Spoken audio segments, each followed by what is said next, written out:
Java Broadcast.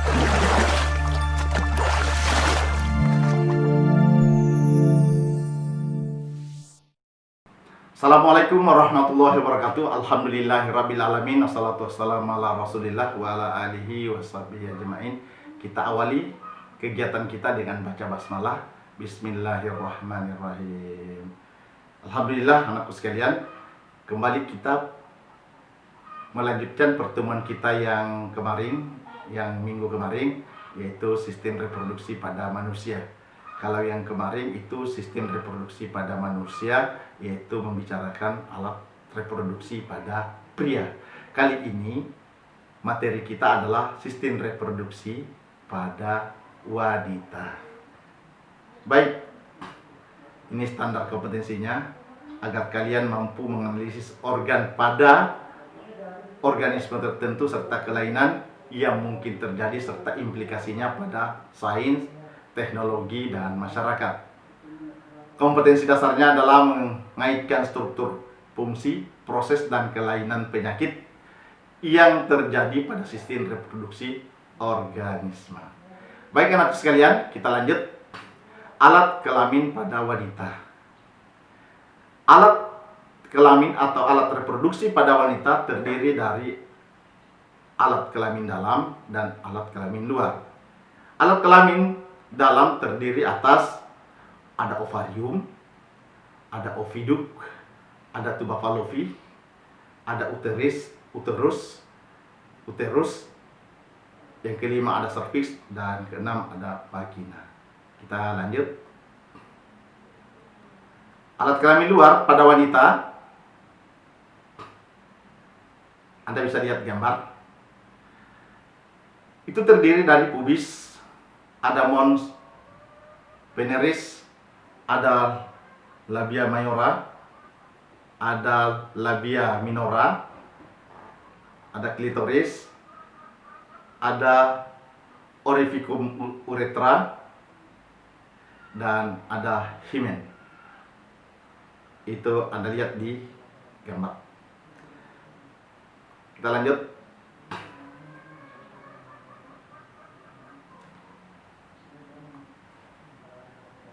Perhatikan gambar di sebelah. Ini lengkap dengan bagian-bagiannya. Masya Allah. Ini adalah gambar dan bagian-bagian alat kelamin pada wanita. Yang pertama ada di bagian dalam adalah tuba fallopi.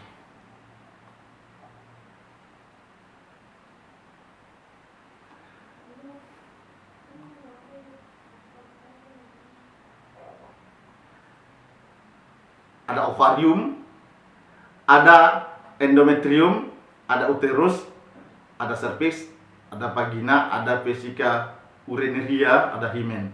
Ada bagian luar adalah ada labia minora, labia mayora, dan officium uretra, klitoris, dan pubis. Kita lanjut. Ovarium itu memiliki fungsi sebagai tempat dihasilkannya sel telur. Setiap kali siklus hanya dihasilkan satu sel telur yang masak. Yang kedua, oviduk berfungsi sebagai saluran telur. Yang berikutnya adalah tuba fallopi, yaitu berfungsi sebagai tempat terjadinya fertilisasi atau pertemuan antara sel sperma dan ovum.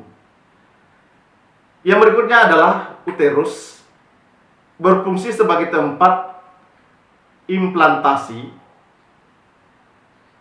dan pertumbuhan zigot atau embrio. Jadi zigot itu terjadi apabila sel kelamin jantan dan sel kelamin betina, sel sperma dan ovarium itu bertemu, maka kemudian tempat pertumbuhannya itu di dinding uterus yang disebut dengan endometrium. Yang berikutnya adalah serviks atau leher rahim, berfungsi sebagai pintu masuknya sperma maupun pintu keluar janin. Lanjut. Ini adalah tingkatan dalam oogenesis. Diperhatikan gambar, Anda bisa lihat. Oke, kita lanjut. Nah, lanjut. Vagina berfungsi sebagai jalan lahir bagi bayi serta proses kopulasi. Klitoris, labia mayor, dan labia minor yaitu organ yang sangat sensitif terhadap stimulasi seksual. Pubis yaitu tempat di mana ditumbuhi rambut. Kemudian officium uretra yaitu saluran kencing. Himen disebut juga selaput yang terdapat di liang vagina yang mengandung pembuluh darah dan saraf. Lanjut. Siklus menstruasi pada wanita. Siklus menstruasi pada wanita terdiri dari 3 fase, yaitu fase proliferasi, dan yang kedua adalah fase sekresi, dan yang ketiga adalah fase menstruasi. Kita lanjut. Ini adalah gambarnya, skema atau bagang siklus menstruasi pada wanita. Nah, berikutnya adalah fase, kita lihat ya, lanjut. Fase proliferasi. Fase ini dikendalikan oleh hormon estrogen. Sekresi PSH mempengaruhi pematangan ovum dalam folikel de Graaff. Selama pertumbuhan folikel, estrogen mempengaruhi pembangunan endometrium. Adanya estrogen menghambat FSH dan memacu LH dari lobus anterior hipofisis, sehingga folikel pecah dan ovum keluar dari ovarium. Fase ini disebut ovulasi, kurang lebih 14 hari dari satu siklus. Lanjut. Fase sekresi. Folikel de Graaff yang pecah berubah menjadi korpus rubrum yang mengandung banyak darah. Adanya LBH mengubah korpus rubrum menjadi korpus luteum. Kemudian selama fase ekskresi, endometrium menebal, arteri membesar, dipengaruhi oleh hormon estrogen dan progesteron.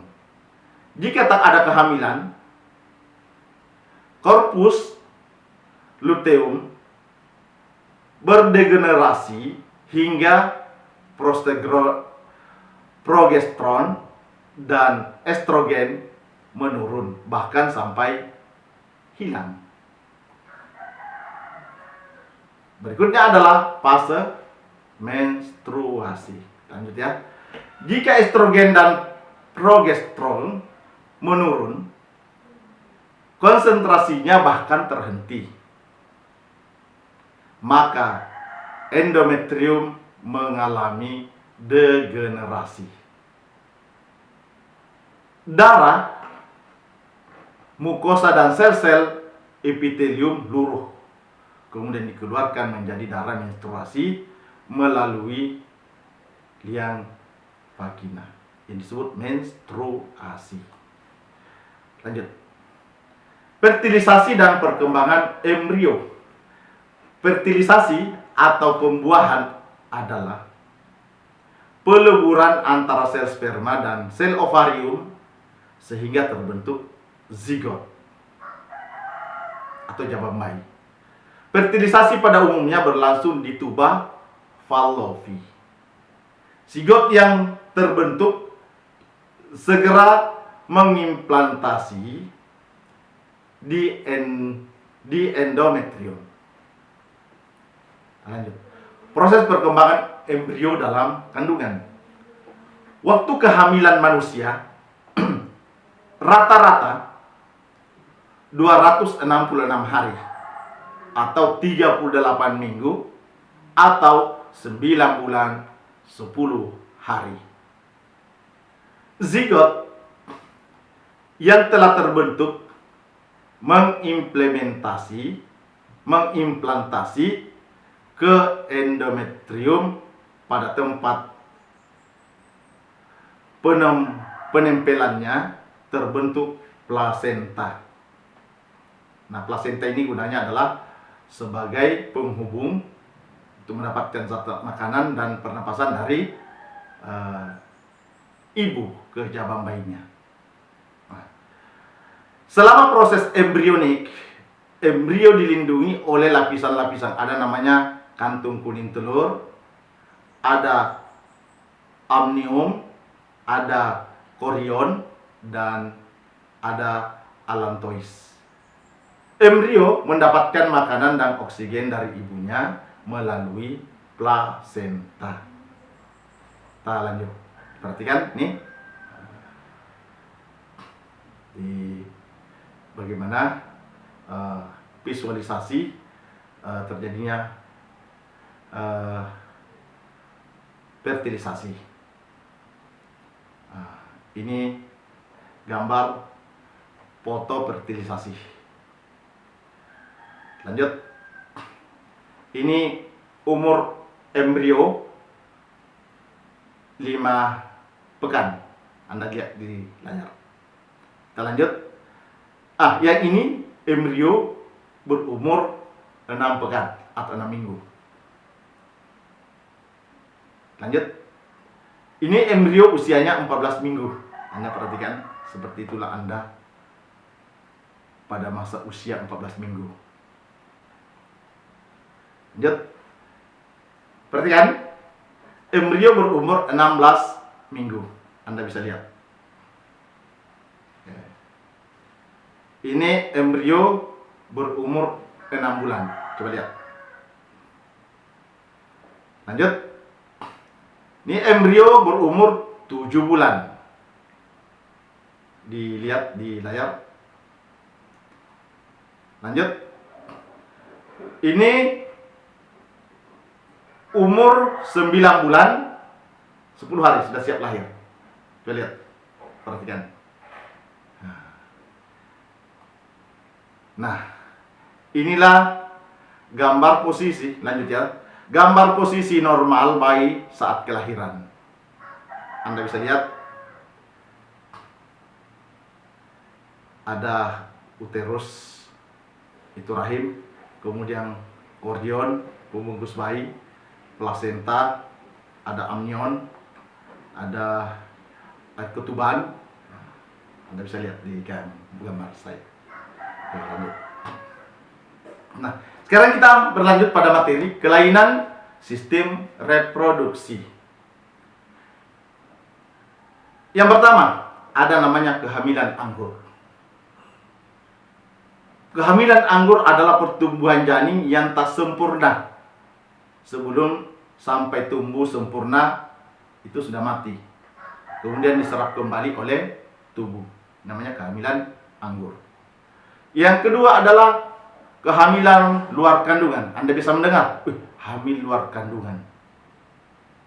Yaitu kelainan implantasi zigot, di mana zigot tidak menempel pada endometrium rahim. Itulah yang disebut dengan kehamilan di luar kandungan. Yang berikutnya adalah abortus. Apa itu abortus? Di media massa kita sering mendengar aborsi. Abortus yaitu luruhnya atau gugurnya janin sebelum masa kelahiran. Yang berikutnya adalah prematur, yaitu kelahiran bayi sebelum waktunya. Ini kelainan pada sistem reproduksi. Ada namanya homoseksual yang disebut dengan LGBT, yaitu kelainan psikologis dan hormonal yang berpengaruh secara spesifik pada seks drift seseorang yang menyukai sesama jenis. Kalau laki-laki namanya homo, kalau perempuan namanya lesbi. Yang berikutnya, kelainan pada sistem reproduksi itu mandul, yaitu suatu kelainan psikologis maupun organis yang mengakibatkan seseorang sulit memperoleh keturunan. Pada pria disebut mandul jika jumlah sperma yang dihasilkan kurang dari 8 juta per milimeter persegi. Yang berikutnya adalah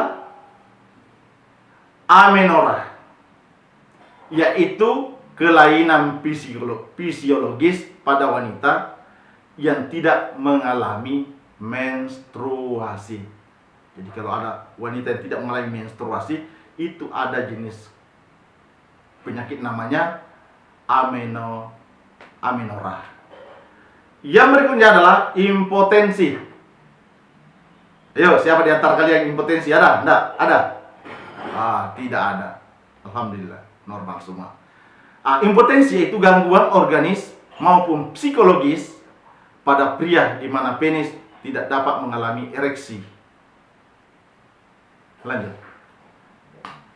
Nah, demikianlah anakku sekalian, kita telah memahami bagaimana sistem reproduksi pada manusia maupun kelainan pada sistem reproduksi pada manusia. Diharapkan Anda terpenting adalah bagaimana menjaga alat reproduksi kalian, karena kemudian manusia terbaik kata Allah SWT, alladzina hum, di ayat surah Al-Mu'minun itu, alladzina hum li furujihim hafizun, orang yang menjaga alat reproduksinya. Demikian, insya Allah kita ulangan unit pada pertemuan yang akan datang melalui Google Phone. Demikian pertemuan kita dengan baca Alhamdulillahirrabbilalamin. Assalamualaikum warahmatullahi wabarakatuh.